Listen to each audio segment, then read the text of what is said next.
Bismillahirrahmanirrahim. Assalamualaikum warahmatullahi wabarakatuh. Alhamdulillah wassalatu wassalamu ala Rasulillah wa ala alihi wa sahbihi wa mawalah amma ba'd. Kita lanjutkan pembahasan kita sifat-sifat huruf hijaiyah. Ya, sebelumnya telah kita bahas sifat huruf hijaiyah yang pertama yang tidak mempunyai lawan. Ya, sifat huruf hijaiyah pertama yang tidak mempunyai lawan yaitu as-safir. Nah, pada video kali ini kita akan membahas sifat kedua yang tidak mempunyai lawan yaitu sifat qalqalah. Ya, qalqalah secara bahasa bermakna guncang atau bergetar. Adapun secara istilah bermakna getaran pada makhraj saat mengucapkan huruf-hurufnya yang sukun sehingga terjadi pantulan yang kuat. Huruf-hurufnya ada 5 sebagaimana perkataan Imam Ibnu Jazari, qalqalatun qutbu jadin. Ya, huruf-huruf yang memiliki sifat qalqalah yaitu qutbu jadin, qaf, ta, ba, jim dan dal. Oke. Yang perlu kita perhatikan adalah pada saat mengartikan qalqalah yaitu getaran pada makhraj saat mengucapkan huruf-hurufnya yang sukun. Nah, makanya kita harus tahu dulu dan kita harus belajar dulu sifat makhraj huruf hijaiyah, tempat keluarnya huruf hijaiyah. Karena kalau kita nggak tahu makhrajnya, bagaimana kita bisa melakukan getarannya? Karena getaran di huruf qalqalah qaf, ta, ba, jim, dal itu di makhraj. Nah, makanya kita harus tahu dulu di mana makhraj qaf, di mana makhraj ta, di mana makhraj ba, di mana makhraj jim, di mana makhraj dal. Nah, tapi yang kedua, tidak semua keadaan itu dipantulkan. Tidak semua keadaan di huruf qa, ta, ba, jim, dal ini dipantulkan, tapi yang sukun. Ya, dia harus dalam keadaan sukun. Yang sukun. Nah, pada makhraj dan yang sukun. Oke. Kemudian kita akan contohkan. Kita akan praktekkan. Silahkan ucapkan setelah ana. Aku. Oke. Ato. Abe, aje, ade,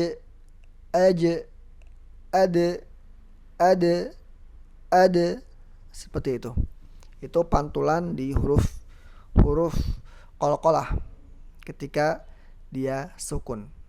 Oke, jadi qalqalah itu hanya ada di 5 huruf ini, dan ketika huruf-huruf ini itu dalam keadaan sukun. Oke. Tingkatan qalqalah. Sekarang kita akan membahas tingkatan qalqalah ya.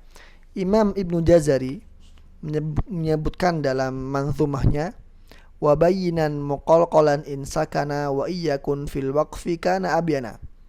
Jelaskan qalqalah itu jika dia itu sukun. Wa iyyakun fil waqfi, jika dalam keadaan waqaf maka lebih jelaskan lagi qalqalahnya. Ya, jadi kalau kita simpulkan perkataan Ibnu Jazari itu qalqalah itu dibagi 2. Qalqalah sughra dan kubra. Qalqalah sughra itu ketika dia dalam keadaan wasal, qalqalah kubra itu dalam keadaan waqaf.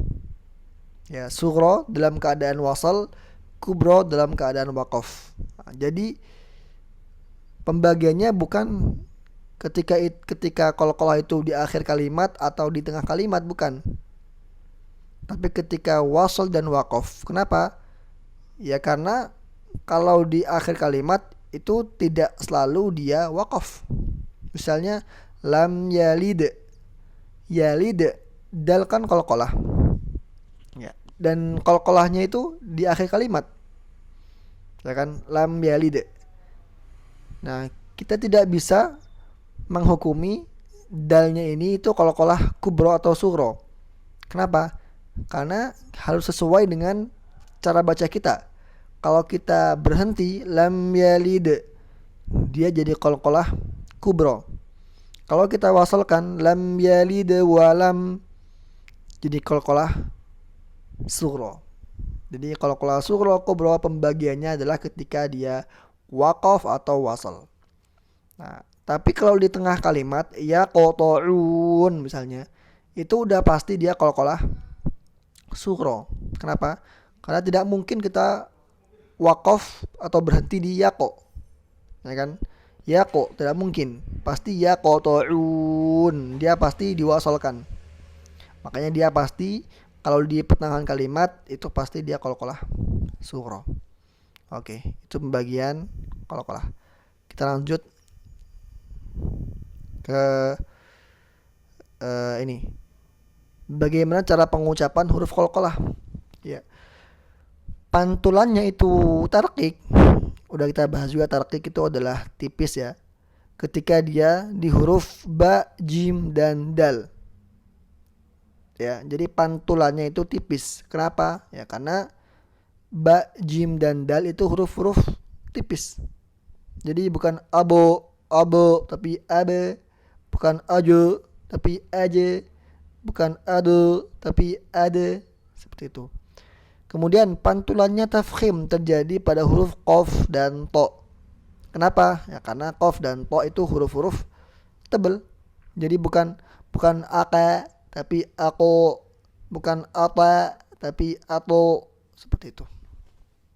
Kemudian panjang suara pantulan kurang dari panjang huruf berharokat, atau kurang dari satu harokat, dikatakan setengah harokat.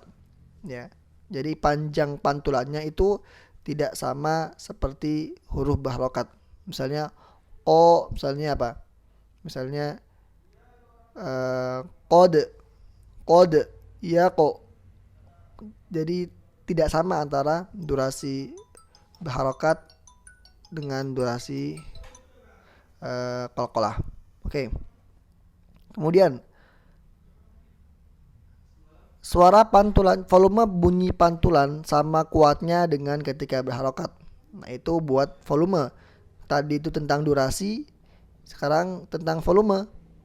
Jadi sama aja volume bunyi suaranya itu dengan ketika berharokat. Misalnya kode sama yaqo, kode yaqo, sama ya bunyi pantulannya, sama kuatnya. Oke. Kemudian suara pantulan mengalir dan tidak terhentak, khususnya pada saat qalqalah sughra. Ya. Jadi suaranya jangan terhentak. Misalnya yaqo ta'un, jangan diputuskan. Ya, jangan diputuskan. Oke.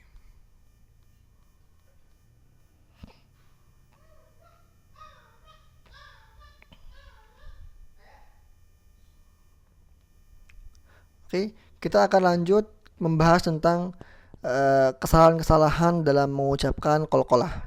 Ya, kesalahan dalam mengucapkan qalqalah. Yang pertama, suara pantulan menyerupai suara huruf yang berharokat, baik itu dhammah, kasrah atau fathah.